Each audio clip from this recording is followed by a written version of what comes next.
Man, um, there's a lot of stuff we deal with on a regular basis, right? I mean, like that we manage, right? I've been teaching this on Tuesdays at work. We've been going through the 7 areas of our life that we all manage, right? And we've talked about those here. In fact, I think I've even taught through that a couple of years ago. But we all manage our family, right? And you never outgrow that, right? You're always managing, even if they're gone, you're still managing, right? Right, Ross?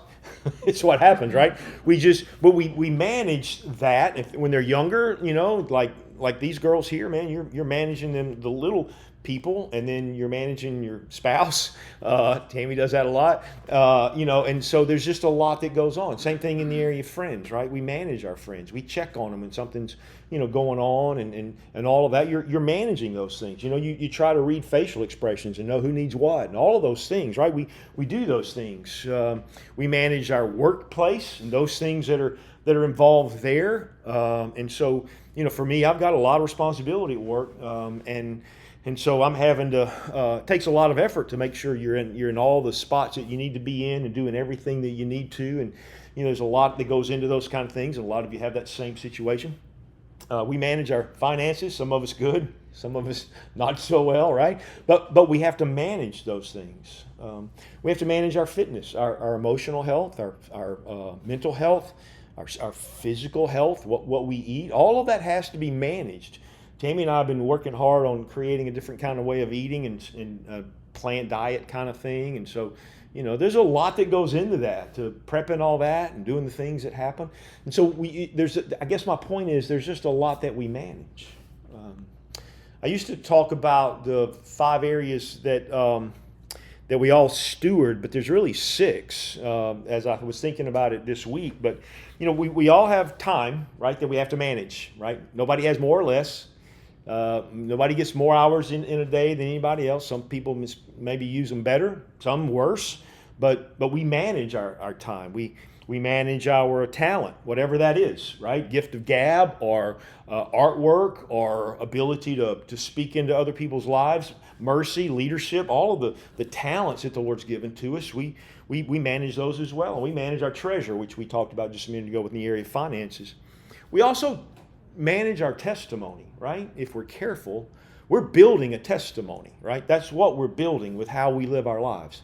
And so that testimony is what is the testament that speaks to the world about who we are. And some of us may have had some difficult testimonies for a while, and you're trying to overcome those. But these are things we manage. We manage what we call the temple, which we just talked about in the area of our fitness as well. But we manage this. This is the temple today, right? The Spirit of God who lives in me. I have to manage this body and do with it so that it will function effectively, right? I mean, that's kind of what we do. And then that used to be what I talk about. And then I realized, you know what else I can manage? My talk, right? I mean, I have responsibility to manage what comes out of this mouth. Right, and sometimes I do a good job, and sometimes I really stinketh much at that. But we have that responsibility, and we same thing with people. Just managing everybody that we've got and caring for them. This is kind of the topic that the Lord is putting in our path this morning, and so we're just looking at managing God's stuff. When I say God's stuff, I mean everything. That is everything that He's given to me, and that I should steward that, right? Usually you hear somebody talk about stewardship, they're getting ready to tell you, hey, you need to start giving more to the church. You need to start. We're not doing that, right? We don't really even keep up with that stuff. But we do steward. You and me have a responsibility to steward what God's given to us. And I want to have the conversation with you that we've had. I'd say me in the scriptures of studying with the Lord, but it's the one that we've been looking at in this series called Encounters with Jesus. So this message that we're looking at today, it all began, if you remember, where Jesus is these are supposed to be intimate encounters, but in the middle of a mass encounter, there was some intimacy that took place. And so this is where we are, right? And so we looked at this, and it all started because Jesus was talking to a throng of people, 3,000 or more people. The road is packed. It's dusty. He's walking. He's talking. He's stopping occasionally and answering questions. And there's just this, if you just think of this mob, this just kind of slow walking, down this road, that's what's going on. And Jesus has been teaching. And at one point in this whole thing, he looks at his disciples. So this is where the conversation gets intimate. Now, again, we talked about what that disciple could be. Could be the broader scope, which could include a couple of hundred, or it could have been the small, like the 12, or it could have been even smaller than that, just the 3. But we assume it was probably anywhere between 3 and 150 or so, right? But so it's not quite as intimate as it could be, but it's a great conversation. And he says this: beware of the leaven of the Pharisees, right? Which is hypocrisy. And so this is where I want you to see the connection between this and where we're going here today, because he's drawing a distinct parallel between who stewards things well and who doesn't. And just so you and I know, he does keep up. And that's a scary thing. He knows whether we're good managers or whether we're not. And it matters in the grand scheme of things. And so this is Jesus kind of speaking these things to us. So the Pharisees, the reason why Jesus says this about the Pharisees, because they were perceived as the stewards of God, right? They're the ones who were responsible for the Torah. They were responsible for the temple, the synagogue. I mean, I realize the priests did a part, but they oversaw all of those things. They were responsible for all of that stuff. They were responsible to make sure people obeyed the law. All of those things. They were stewards and entrusted with that which Moses was entrusted with. And they loved that. They dressed to, everybody would know that that's who they were. They had all the trappings, they had everything they needed. They had all the tassels and everything that displayed how grand and glorious they were. They loved that, right? They loved to be able to pray in the town square and everybody go, wow, wish I could pray like them, right? They even said that. Oh, Lord God, thank you. I'm not like these pagan dirtbags, right? Remember all those stories. And so this is what was going. And Jesus at one point says to them, hey, do everything they say, but don't do anything that they do. Right? And so that is the height of hypocrisy. Do what they say because they do at least give you the word when they read it. So do everything they tell you, but don't do anything like they do. Why? Because they stinketh much at that. And so then, remember the conversation diverted to greed, and he was talking about trust God, not stuff. And so he's like, look, this rich man was a terrible steward with his stuff. He thought he had his whole life to live, and he had so much stuff, didn't know what to do with it, so he builds the bigger barns. Right? And we talked about that last week and or a couple of weeks ago, and how insane that is that we store stuff constantly.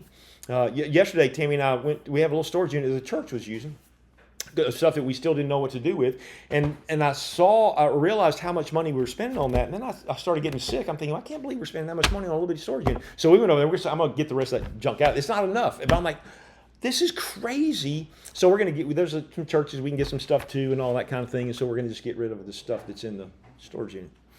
Because I want to be a good steward of things. But they acted like they were going to just keep it forever, right? And so then he spoke about being prepared when the sun comes back. Remember, we looked at that last week was what we looked at. Which then turns to this question that Peter asks.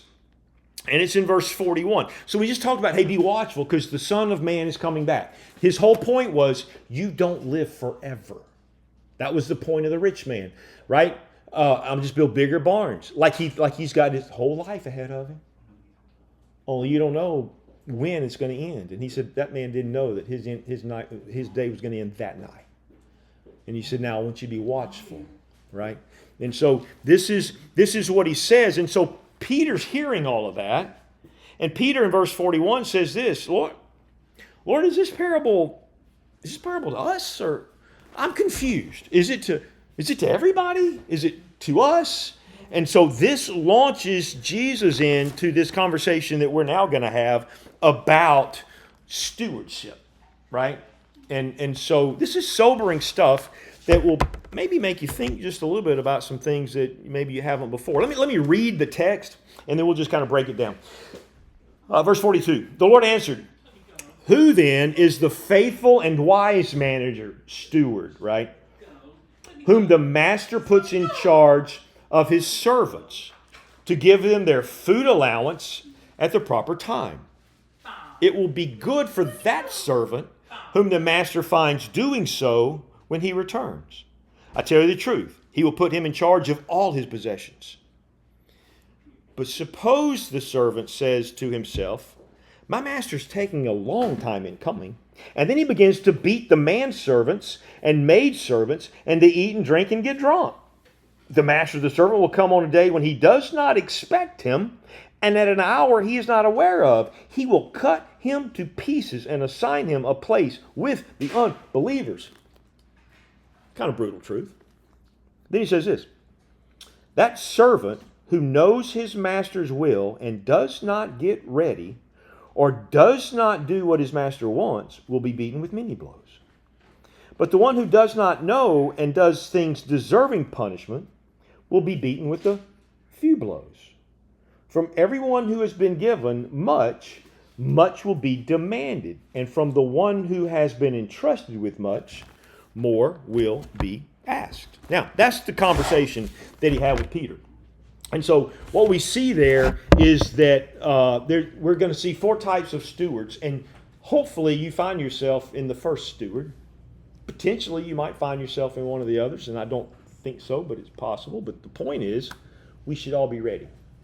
And so let's just talk about this issue. So you get the picture, right? Now, a steward, a manager. So in these days, a guy who was considered master, and we put this in master-slave perspective. It's different than it was like here in the South when we had that atrocity that took place. These servants here aren't so much like bought in that, is that they were indentured servants. That is, that they wanted some land and they couldn't pay for the land, so they're working it off, right?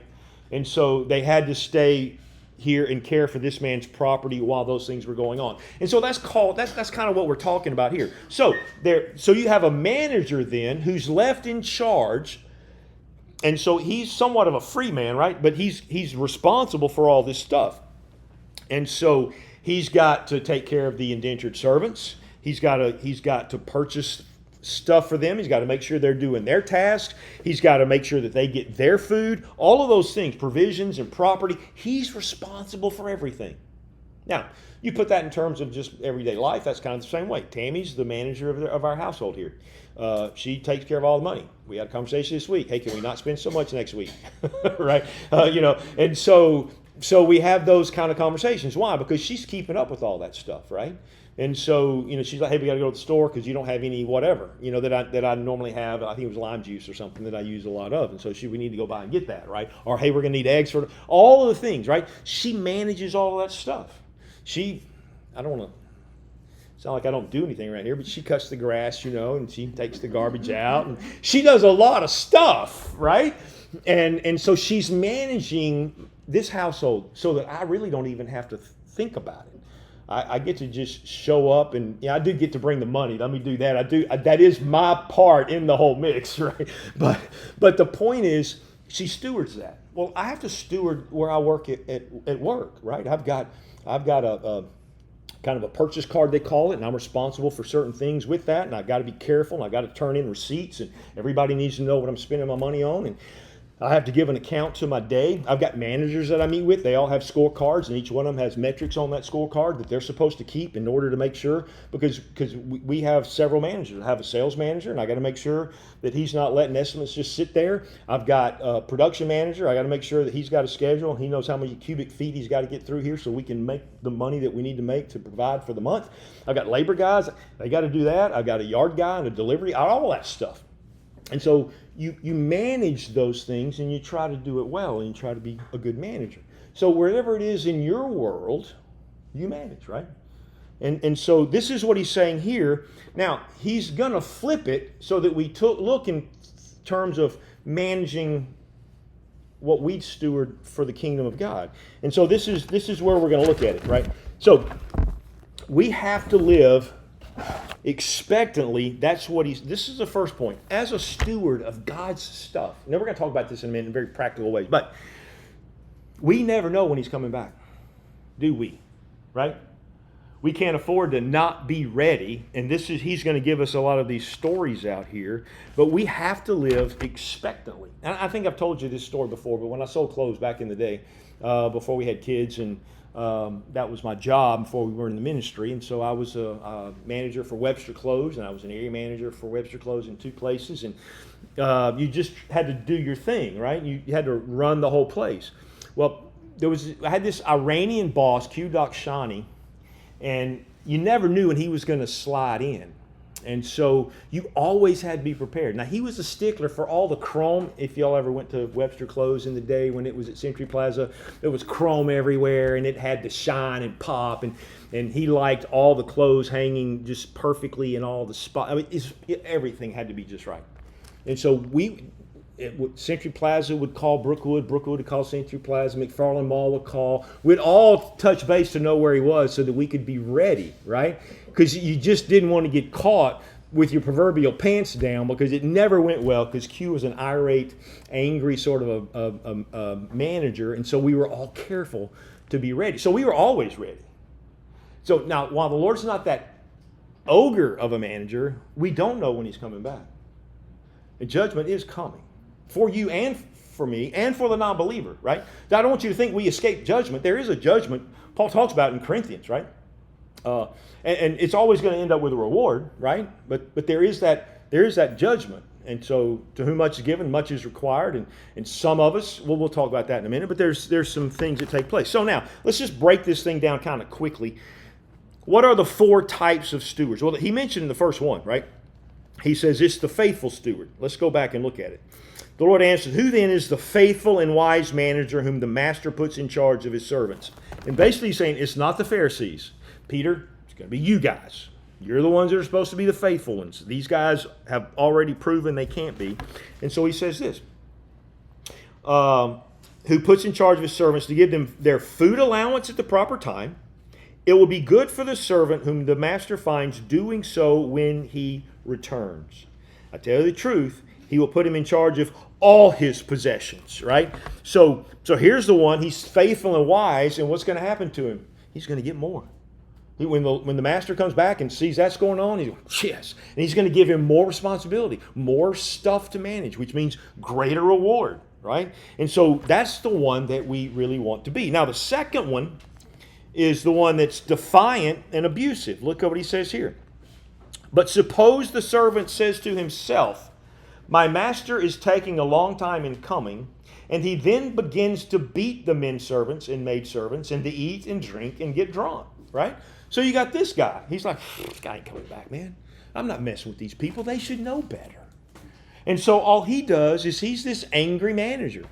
And he's going to beat him. He's going to browbeat. He's going to do whatever he does, but because he doesn't care. The master's not coming back. I'll do this and he won't know. It's kind of like what happens when you leave, put your oldest in charge, and then you realize that's probably not a good thing if the oldest isn't but like 7 or 8, right? Because they're just going to take charge unless they know you're coming back. They're just going to be mean to the little ones below them. And so this is what's going on here. And he says, "I tell you the truth, the master of that servant will come on a day when he does not expect him, and at an hour he is not aware. He will cut him to pieces and assign him to a place with the unbelievers." Now he's mixing, this is a parable, so he's mixing kind of metaphors here. What he's saying is he's going to cut him up. And he's going to put him in a place as the unbelievers. And so that's the one he's ignorant, he ignores the master, and he serves himself. And that steward is going to receive severe punishment. This is real deal stuff. You understand. This will happen in the proverbial kingdom of things. And then he comes to the third one, and he says, that servant who knows verse 47, who knows his master's will and does not get ready or does not do what his master wants, will be beaten with many blows. Now he's neglectful. He knows what he ought to be doing. He's neglectful. He knows, but he fails to act. It's going to be some significant punishment, but not cut into pieces, right? Just some blows. Now, it's hard to think of, we're talking about God the Creator is going to do these things? Well, let's just keep reading. Then he gives me the last one. But the one who does not know and does things deserving punishment will be beaten with a few blows. Now, so you got this one, this guy, he's ignorant and he neglects things because he doesn't know what he doesn't know. And so he's kind of like in charge but doesn't know what to do. And so he does wrong and he doesn't know that. Well, his punishment's going to be less severe, right? That's what he says. From everyone who has been given much, much will be demanded. And from the one who has been entrusted with much more will be asked. Now, this brings up the question, before we kind of get to some of the conclusionary things, but we think sometimes in the exclusive there's heaven and there's hell, right? And I'm not saying there's not. I'm just telling you that hell's not the same for all, but it is the ruin of all, if this makes sense. And I'm going to show you in the scriptures where this is true, because sometimes I think maybe we don't think that way. And the same is true with heaven. Heaven is not the same for all, but it is a reward for all. We know that. We know that he says, to whom much is given, much is required, and some of us are going to be overseeing, like in the new kingdom, large, vast territories. Others not. We know that from the parable of the talents that he speaks about. And that he's going to give some large cities and some others. And right, do you know that? Do we know that? Like heaven's not just, it is one big party, but when we get to the new heaven and the new earth, we're building it. We're rebuilding Eden in a sense. And so we have responsibility. And so how we manage here determines, and I'm not trying to make this like a merit system, like y'all come get with the program. I'm just saying this is what the Lord's looking at. And so some of us will have very little to do, still reward, but we miss out on the opportunity to like be in the big deal, right? You get to heaven, you get to hell, and you've got some who they're less. Now this is encouraging because the argument that people have about what about the people in all these third world countries never heard the gospel? Well, they're ruined because creation and conscience says that they know, but it won't be as severe as those who know the truth, obstinate to the truth, hating the truth. It's going to be a vastly different thing for them, and we could take the time and go through some scriptures, and I'm gonna mention a few of them to you because I do think the church doesn't talk a lot about these things, and I do want us to be aware that not in a fearful way, in a motivational way, but not in a fearful way that these things happen, right? So as far as a reward, Paul says this in 1 Corinthians 3. Now, if anyone builds on the foundation of gold, silver, precious stone, wood, hay, or straw, each one's work will become evident, for the day will show it, because it is to be revealed with fire. Like there's going to be a testing at some point through the course of this life, and in that judgment that you and I stand before, not for punishment, but for reward. And he says, and the fire itself will test the quality of each one's work. If anyone's work which he has built on it remains, he'll receive a reward. If anyone's work is burned up, he will suffer loss, but he himself will be saved, yet through fire, right? And so it's like, hey, we're all going to, but our stuff's going to, wood, hay, and stubble, right? What I've had or what I used around here that was of no account, and nothing worth anything, he's going to go up, right? That's why he says, treasure up for yourself in treasure in heaven, not on earth. We don't get credit for just the junk we have stored up here. We have credit for what's going on up there. And so those who didn't prepare, all that they had here that they thought was important, it's all burned up. They still get to heaven, but they miss out on this reward. And so we see it there. We see it in the parable of the talents, and I won't go into that one, but he speaks of the faithful, getting and the great rewards and all of that. And then judgment.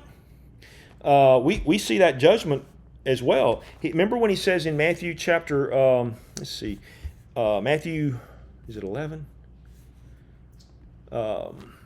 Yeah, Matthew 11. Then he began to reprimand the cities in which most of his miracles were done because they did not repent. Woe to you, Chorazin! Woe to you, Bethsaida! For if the miracles that occurred in you had occurred in Tyre and Sidon, they would have repented long ago in sackcloth and ashes. Nevertheless, I say to you, it will be more tolerable for Tyre and Sidon on the day of judgment than it will be for you. You see what he's done there? Hey, they're not going to have it as bad as you. And so we see that there. We see it in Romans chapter 2. But because of your stubbornness and unrepentant heart, you were storing up wrath for yourself on the day of wrath and revelation of the righteous judgment of God.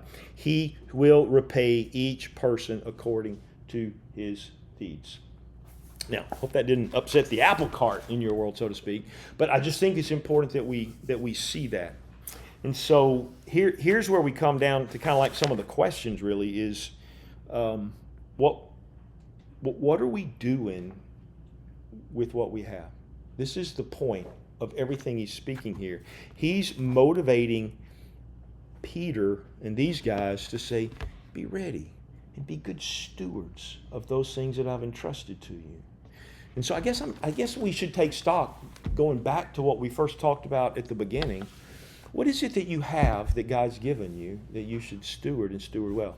Some of you know a lot of truth of the Bible. Are you stewarding that? Right? I mean, are you sharing that with people, or are you just giving worldly garbage wisdom to people, right? I mean, I know what that feels like. I know the pressure there. You know, just give some good motivational TED Talk stuff because, you know, they may not like if I talk about Jesus. But you know what? I have to talk about Jesus. And the older I'm getting, the more I'm doing that. I'm just not being quiet. I have a stewardship. And so I want to use that. I want to share that with my kids. I want to share that. I put together, and this is just me. I'm just talking about my own. I just finished creating a course on parenting that's heavy on like Bible stuff because I feel like we sort of have figured this thing out. And I want to help people coming behind us to understand that. And so it's important that we do that. Some of you have great talent. Like Janice has a great talent of art. She's responsible to use that. She can't just sit in her house and not use that. You have to use it. You don't have a choice because you do, but your award won't be as great as the fact that he gave you a talent. And thank you for doing what you do. You know, it's a powerful gift. And so all of us have those things, right? Like where you understand a great amount of things when it comes to dealing with children with some issues and stuff. And so you've been to school for that. You can't just sit on that. You have to share that. I don't mean like work, right? We already made that decision. I just mean the fact that when God brings people into your life, you and me have to steward. We're managers of this great thing called the gospel of Christ. I don't want this to be another message here. We all have something that we ought to be doing. And I just want everybody in this room to be good stewards of what God's given to you, right? He's entrusted. Some of you have more time on your hands to do things, right? I'm trying to be a good steward with my time. And they asked me yesterday, would I come back to work full time? And I told Tam, I'm like, man, I don't know. I mean, I love what I do there, but I feel like this lane I'm in right now in parenting, and I've got a heart for grandparents that they would know your job's not just to spoil your kids. You know, I want to partner with my kids to interact with their kids so that the legacy, I'm responsible. I'm the last. My dad and my mom are gone. Her dad and her mom are gone, right? We're it. And I want the legacy. Nations mean things in the scriptures, right? Tribes and nations and all those. We have a tribe. There are 20 of us.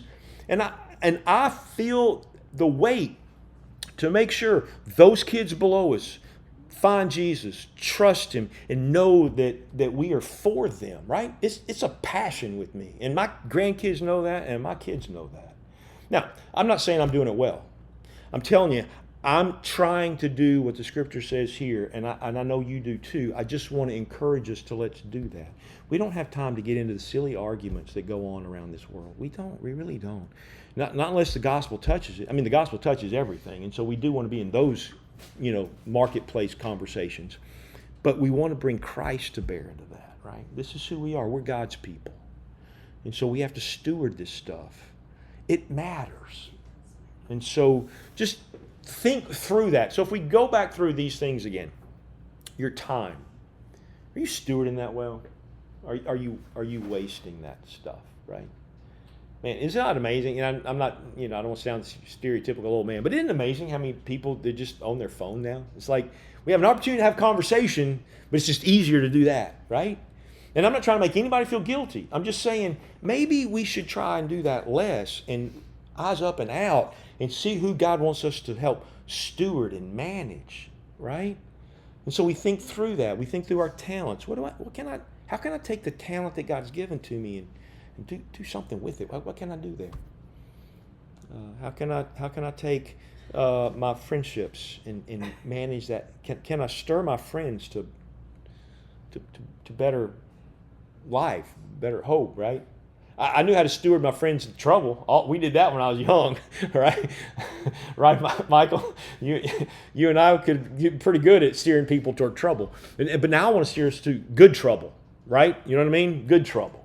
And so all I'm saying is let's think through how can we do that, right? I mean, some of us have brand new jobs at big old buildings downtown. And there's people that just, they have to come to you because they have needs. Man, what a joy to be able to steward what the resource that God's given to you, to understand all of that body type thing, to be able just to have a conversation while you're taking care of them physically, right?